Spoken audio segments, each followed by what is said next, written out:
Bom dia novamente para você que está acompanhando a nossa programação, a programação da RIC TV Record. Hoje nós vamos falar sobre doenças orificiais. E olha, é um tema polêmico, muita gente não fala sobre isso, evita ir ao médico por vergonha, então nós vamos quebrar esse tabu e falar abertamente sobre todos os tipos de doenças orificiais, o seu diagnóstico e principalmente como é feito o tratamento. E para isso eu conto aqui com a ajuda do cirurgião, coloproctologista e presidente eleito da Sociedade Paranaense de Coloproctologia, gestão 2018-2019, o doutor Sagai. Bom dia, tudo bem, doutor? Bom dia, Soraya, bom dia, telespectadores. Que bom que o senhor pôde vir, sua agenda é muito concorrida, né, doutor Sagai? É um pouco, mas é sempre mais tem que dar um concorrida jeito, que né? muito político que tem por aí. Não, é para falar para o público, levar informações, eu acho que isso eu sempre priorizo, Soraya, porque é muito importante a informação de qualidade, adequada ao povo, né? É verdade, né? Eu brinco, mas a gente sabe disso. Doutor Sagai, uma das doenças, talvez a mais comum, a de maior incidência entre a população brasileira, são as famosas hemorroidas, né? O que são as hemorroidas? O que causa esse tipo de doença? E qual a prevalência dessa patologia na população brasileira? Olha, Soraya, esse assunto assim é importantíssimo, né? Por dois motivos. Um é que há uma confusão. As pessoas às vezes acham que é hemorroida e pode ser outra doença. Então aí mora um perigo, porque a hemorroida em si não vira câncer, mas algumas outras doenças ela mimetiza, ela parece muito com hemorroida, principalmente o câncer de reto, fissura e outras doenças ali mais perigosas, que pode parecer como hemorroida, tá? Que é um nódulo no ânus, sangramento, uma dor, e todo mundo taxa como hemorroida. Mas na verdade a hemorroida é uma das doenças muito frequentes nessa região. E outro dado é que a hemorroida é muito comum. Nos adultos, quase 50% da população tem hemorroida. Nossa! Né?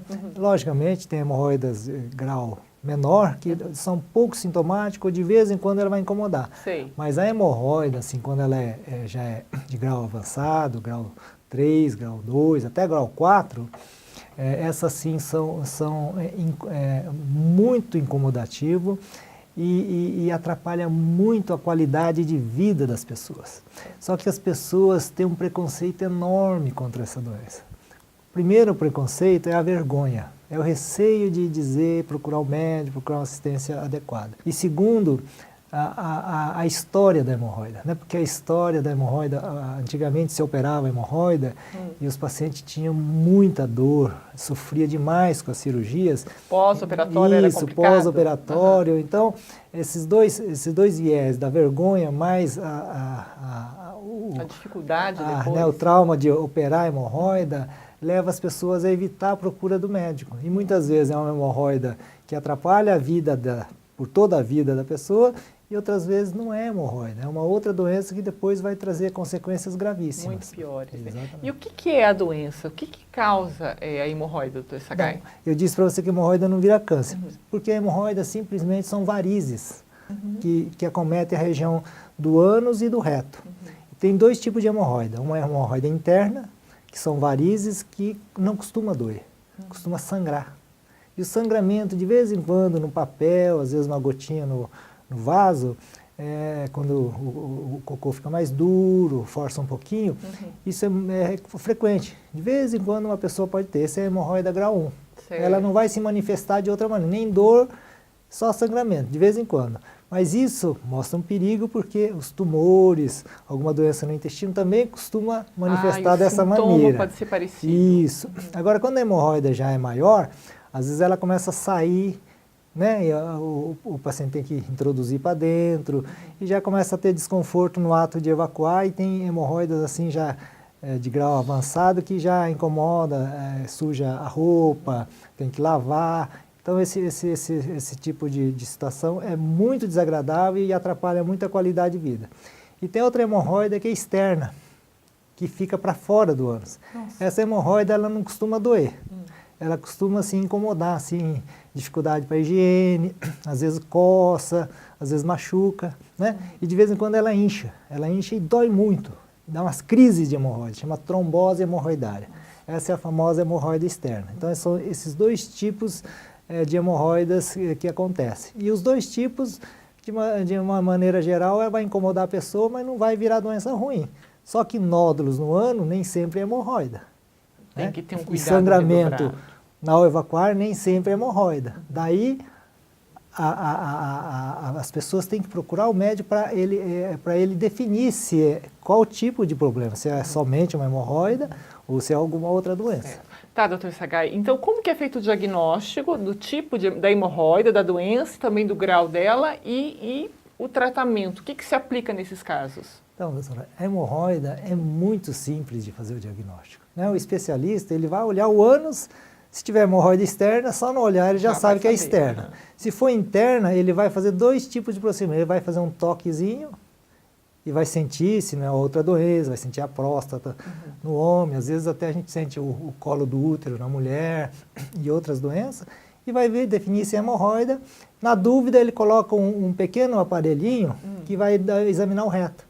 Então ele coloca e ele faz algumas manobrinhas, assim, pede para o paciente fazer força, e ele vai ver se aquela hemorroida é grande, é pequena, se sai para fora, se tem prolapso, se não tem.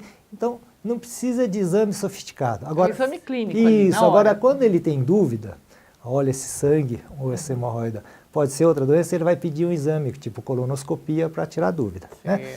Isso a gente pede assim, paciente mais idade ou quando a gente suspeita de uma doença mais interna. Né? Mas a hemorroida em si é só uma consulta e um exame resolve. E a cirurgia depende muito, Soraya. Hoje a hemorroida, a grande maioria não precisa cirurgia. Né? Grau 1, grau 2, muitas vezes a gente evita a cirurgia. Grau 1, às vezes, só com uma correção dietética, uma fisioterapia, né? Evitar alguns alimentos, alguns hábitos, já melhora. Né? Agora, grau 2, o que sangra muito, assim, a gente tem uns aparelhos aqui na clínica que nós secamos a hemorroida, fazemos ligadura, esclerose, são tratamentos ambulatoriais, não precisa de anestesia, vem, faz e vai embora, continua trabalhando. Agora o grau 3, grau 4, aquele que tem deformidade anal, aquele que tem um prolapso que sai e que o paciente tem que ajudar com as mãos, introduzir novamente, é uma qualidade de vida terrível para esses pacientes. Esse sim precisa de cirurgia. Mas a cirurgia também mudou muito, Soraya. Imagina. Nossa, hoje tem várias técnicas com pouco trauma, com recuperação rápida, né? Então, a gente não vai explicar todas as cirurgias como são, mas hoje a cirurgia mudou demais, não tem mais nada a ver com aquela cirurgia antiga. E a recuperação de 1 a 2 semanas depois, o paciente já está voltando à vida normal. Né? Algumas técnicas ainda a gente usa que tem que retirar, fazer um corte, essas incomodam um pouco mais, mas hoje tem pomadas, medicamentos analgésicos, anti-inflamatórios, laxantes, que faz que o paciente sofra muito pouco no pós-operatório. Nossa, gente, olha, muito bem explicado então. Quero agradecer ao Dr. Sagai pela participação aqui no Medicina e Saúde, para a gente falar mais sobre essas doenças que muitas pessoas evitam falar e sequer têm coragem de ir ao médico. Não se trata de coragem, né? É a tua vida que está em jogo, é a tua qualidade de vida que está em jogo. E médicos aí como o Dr. Sagai, coloproctologistas de Cascavel, que são especializados, tem todo um arsenal aí de exames para diagnosticar e o tratamento, sem dúvida alguma, vai resolver esse problema, né, Dr. Sagai? Obrigada mais uma vez, boa semana para o senhor, viu? Sem dúvida. E a gente espera que a gente tenha contribuído com essa conversa e que as pessoas nos procurem que a gente vai... não pode ter medo do exame de toque, né? Não pode ter medo. Toque, um exame faz parte, né? Você vai num médico de garganta, vai examinar a garganta, um oftalmologista, né? Um ginecologista vai examinar. E a gente, que é proctologista, tem que examinar aquilo. Faz parte, né? A doença dá em qualquer lugar. Vamos quebrar esse tabu, Exatamente. Né? Olha, gente, no próximo bloco a gente vai conhecer outras doenças orificiais. A fístula e as fissuras anais.